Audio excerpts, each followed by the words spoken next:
This machine will take a steel ball and put it inside a matchbox. Take the ball out, put it back in again. How does it do it?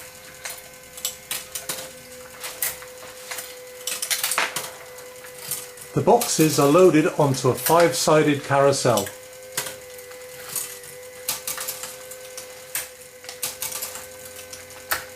Each box is gripped by spring-loaded jaws, which are opened in time for loading. As the carousel turns, the jaws get released to clamp the box, like that. The boxes get opened here.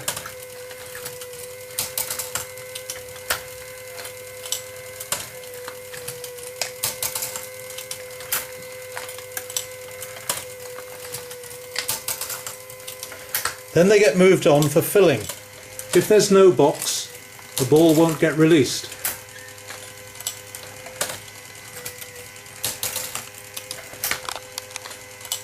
If the box is the right way up,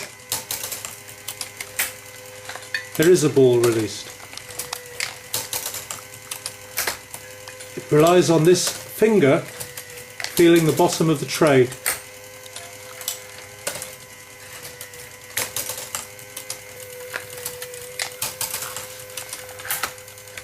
After filling, the boxes get closed.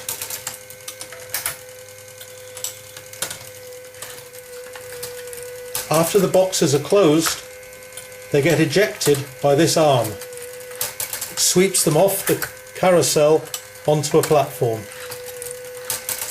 Swings over, and the finger drops down, pushing them off.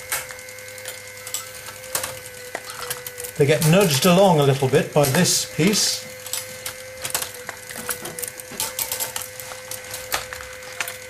Then a croupier's rake comes over to pull them back.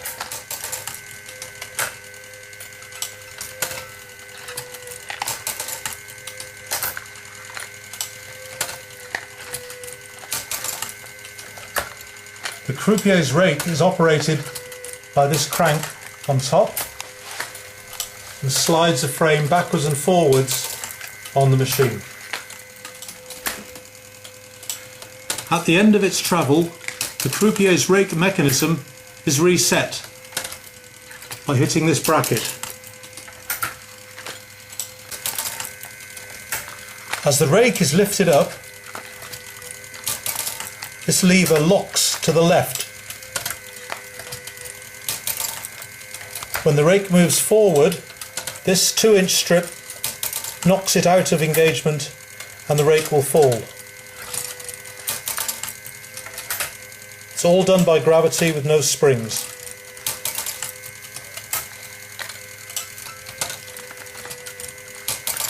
Then there's the toppler mechanism. Boxes get pushed off into this crevasse in order to flip them over.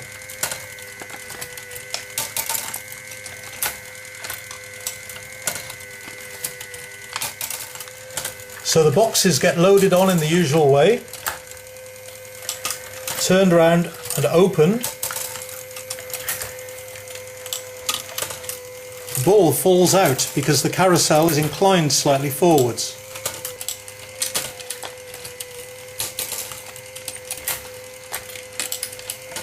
The finger passes up inside the upturned matchbox tray, so no new balls can be released from above. Meanwhile, the balls get delivered below into this catching arrangement, which takes them back up to the top to wait for refilling. Only one ball at a time can be released.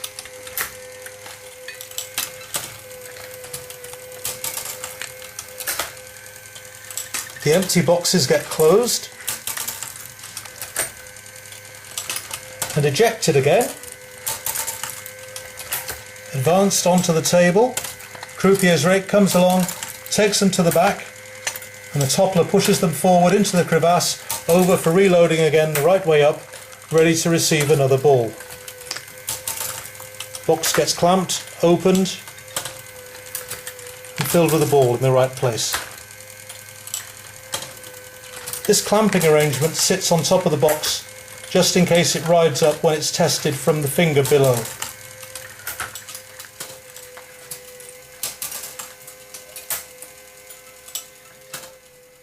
Apart from the matchboxes and this small motor, everything is made from Meccano parts. There's no electronics, of course. Even the switch is made from Meccano. There's two belt reduction drives to a pair of gears here, and then an intermittent drive mechanism that operates the carousel and everything else in the machine, almost.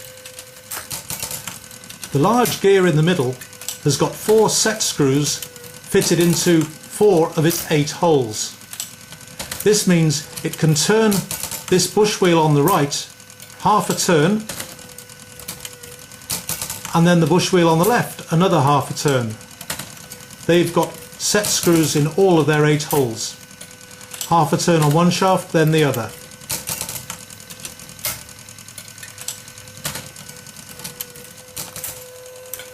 One of the bush wheels is fitted to this shaft with a helical gear, driving a helical gear on the carousel shaft with a 2.5 to 1 ratio as usual, but because it only turns half a turn, the carousel turns exactly 1/5 of a turn. There's 5 stations on the carousel. On the same shaft there's a bush wheel with rollers and a spring-loaded rod which locks it when it's disengaged.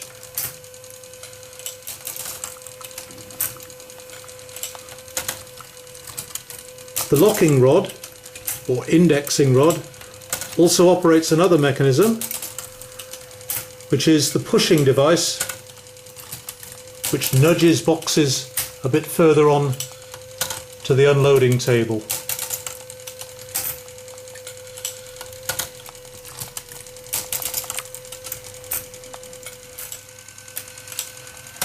The carousel bush wheel shaft also carries a sprocket and chain drive going to the rear of the machine. At the rear of the machine, a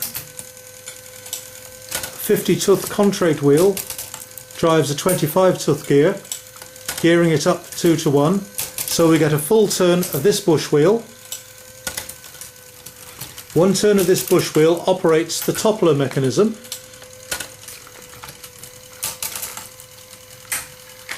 which pushes boxes into the crevasse, seen from the rear of the machine here.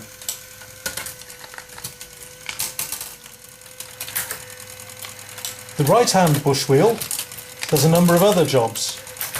With the bevel gears here, drive goes towards the rear of the machine slightly, gets multiplied by a 50-tooth Contrate to a 25-tooth pinion to rotate this mechanism, which allows boxes to be guided in to the carousel. The arm gets pulled back when the carousel needs to move. On the same shaft as the Contrate wheel, this bush wheel has rollers which operate a linkage that works the uploading mechanism. Boxes going into the crevasse get lifted up for loading.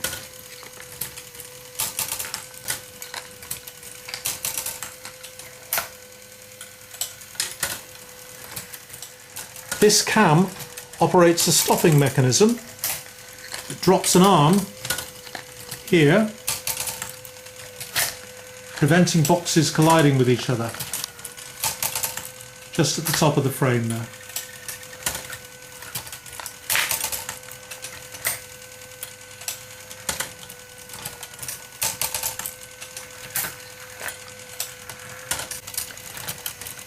Going back to this right-hand bush wheel, motion gets carried to the other side of the machine for other things to happen. As before, there's a bush wheel with rollers and a spring-loaded rod. The rod has to be a bent crankshaft in order to avoid some of the other mechanisms.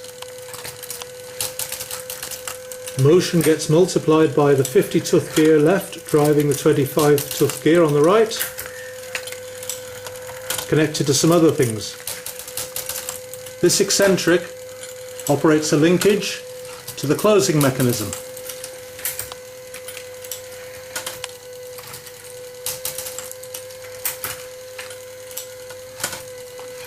The closing roller is mounted on a flexible drive rod which is nice and springy against the boxes. Moving on from the eccentric to the left, there's a bevel drive to a vertical shaft that operates this eccentric that works the ejecting arm.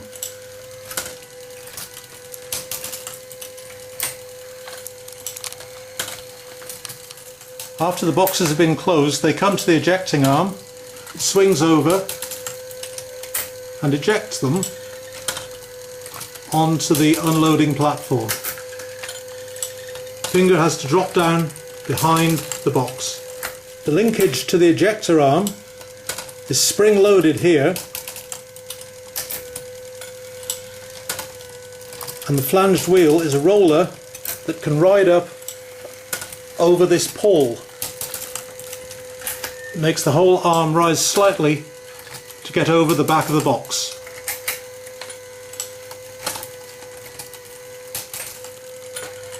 Moving up on the vertical shaft above the eccentric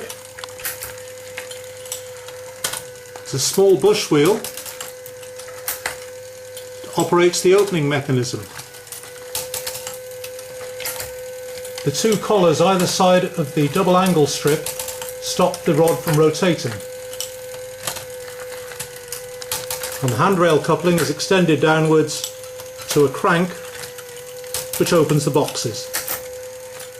The threaded pin on which the opening mechanism linkage is mounted also carries a fixed crank which operates the croupier's rake mechanism.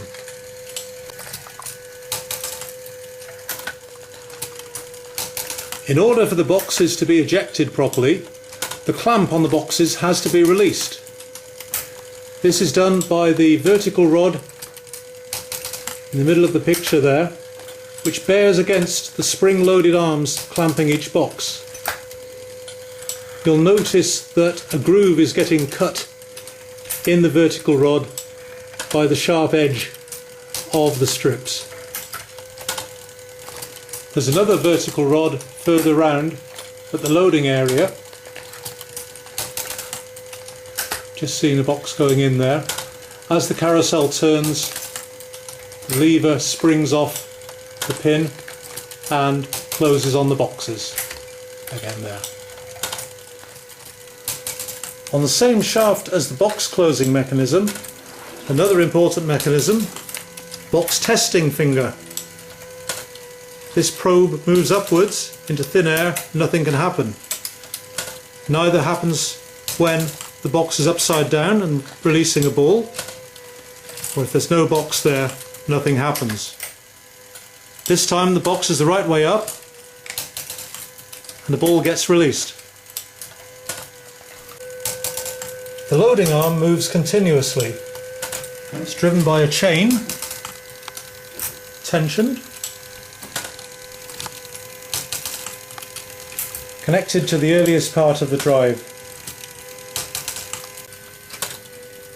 If you want to know more about the machine, have a look at Constructor Quarterly magazine, volume 54, where there's an article about a slightly earlier version of this machine with some diagrams, some other photographs, tells you how the box works, shows you the underside of the machine, and there's also a parts list that gives you an idea of some of the Meccano bits you'd need to build this.